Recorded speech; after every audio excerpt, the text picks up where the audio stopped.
Hey, this is SXE Blues, and here we go with part 2 of my retrospective on the 11 Star Trek films, with Star Trek II, The Wrath of Khan.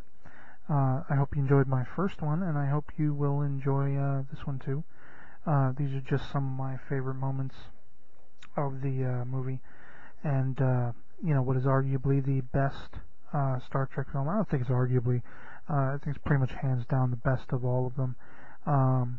For me, I'd say First Contact comes in second, and well, I'm not going to get into all of that, which one's better than which, but looking at, I have 7 moments of Wrath of Khan that stick out to me that I always fondly recollect, and so let's jump right into it. The first scene is toward the beginning of the film, where the scene I'm talking about comes after the somewhat unexpected opening with Spock and the cadets, as well as Savick, who is a cadet, I guess, in what is a sort of misleading scene, if you will, the Kobayashi Maru rescue simulation and so forth. The scene I want to mention, even though that's notable enough as it is, but immediately following that, after Admiral Kirk, basically shuts the simulation down because, it's a pretty big fail, which is the intent behind it. There's this cool moment that kind of, I love the relationship between Kirk and Spock and the friendship between them, and it just so happens to be Kirk's birthday, and Spock gives him the present of a book, The Tale of Two Cities, and Kirk looks at it, and says it was the best of times, it was the worst of times, and or however the line goes. And never read the book, but I did see the play. But in any case, it for me immediately strikes a chord with the Kirk-Spock relationship, and this is an evolved Spock from the one we see in the motion picture. Sort of the stem point from the scene I mentioned in the previous podcast where he sheds a tear and becomes more like the Spock we all know and love. And this is a continuation of that Spock, which, spoiler for anyone who hasn't seen The Wrath of Khan, you may not want to hear this, turn this off if you want, but in the film, it's tragic, the fate of Spock when he dies at the end, but I'll get to that in a few moments. The second scene I want to mention is Khan's reveal, when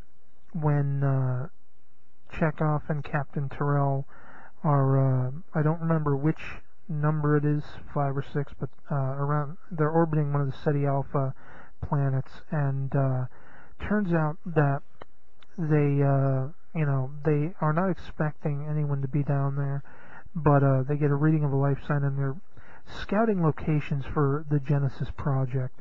What is Genesis? Well, we'll be getting to that in a moment. But you have Chekhov and Terrell beam down, and they find, to their shock, the remnants of a crashed spaceship and starship, whatever. And as they're looking around, it's empty. But suddenly Chekhov sees, I don't know, written on the wall or belt buckle, whatever it is, I don't remember, says the SS Botany Bay.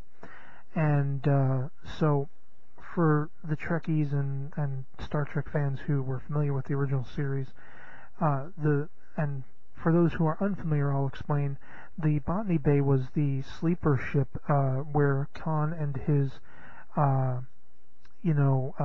sort of genetically engineered hybrids of humanity had escaped Earth during a time of what they call the eugenics wars, and sleeper ship because they were all put into like cryogenic stasis. So essentially they were asleep for 200 years or something like that. And when Kirk finds them and everything, he tries to take over the Enterprise, and this movie was a sequel to that episode.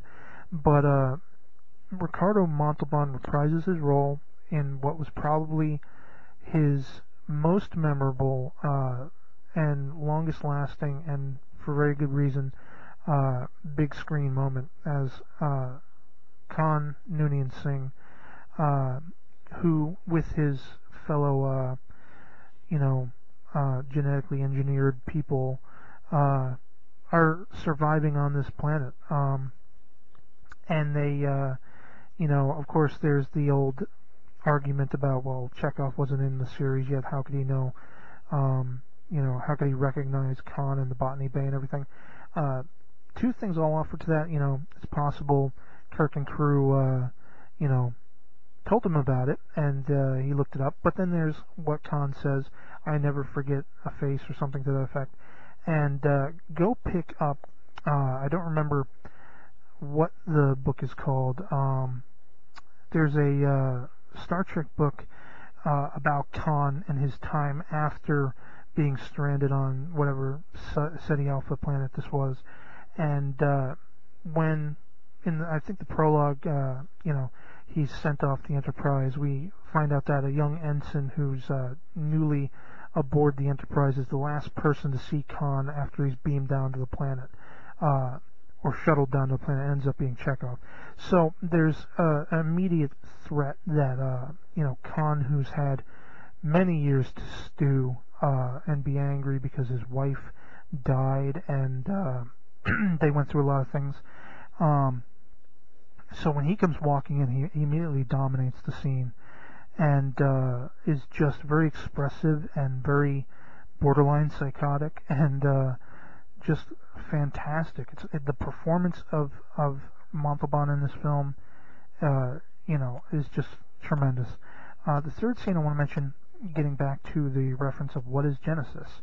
Well, essentially, when Kirk has to bring, I think it's McCoy and Spock in to explain what the worry is that they're not hearing from, the people involved with Genesis, two of which happen to be an ex-lover and his as yet unknown son, David and Carol Marcus.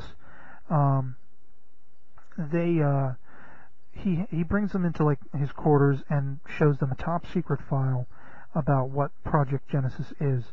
And the reason I'm referencing this is because I loosely have been interested, in film production and computer graphics and things like that.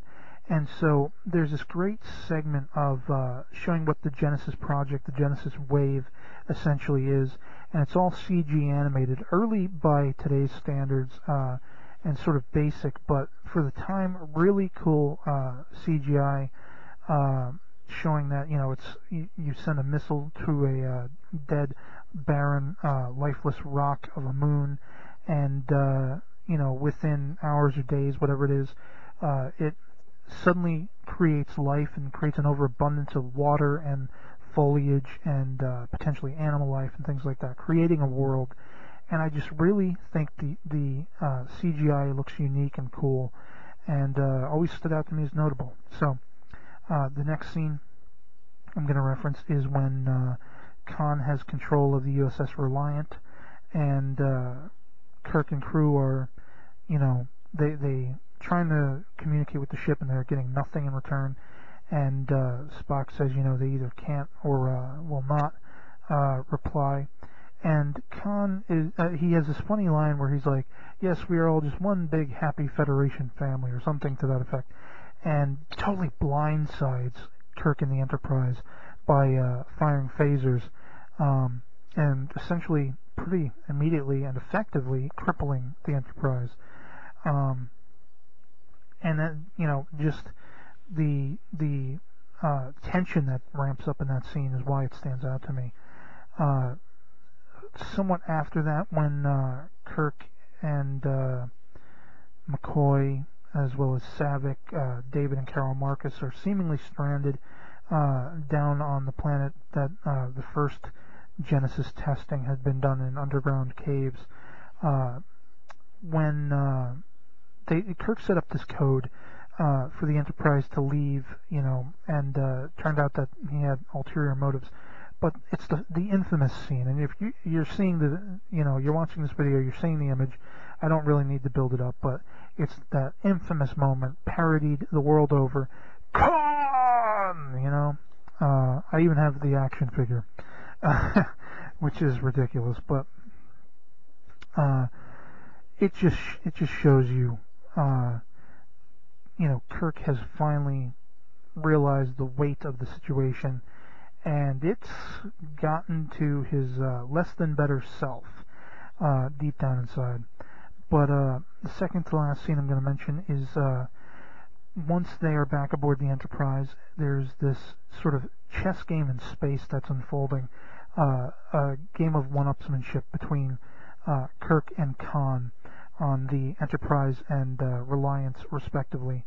And it's just this great scene. The ships are both working on minimal power, and Kirk has some tricks up his sleeve, how to best Khan, and just the tension and the creativity of the scene, and the triumphant when Kirk finally turns the ship around and sets his sights on Khan and the Reliant, and orders fire, and the entire time the Reliant's getting pounded, and Khan's people are getting killed, and little by little he's becoming more wounded and bloodied, and of course he has one last laugh. But that whole scene, and then the build up to his reciting Moby Dick and from hell's heart I stabbeth thee, just really awesome moment. And the pivotal one, as I referenced all the way at the beginning of this, is the ultimate fate, of Spock himself. When Khan has been beaten and the Genesis device has been activated aboard the Reliant, and the Enterprise is pretty much not going anywhere, Spock takes it upon himself to go down into the engine room, as though there is massive radiation.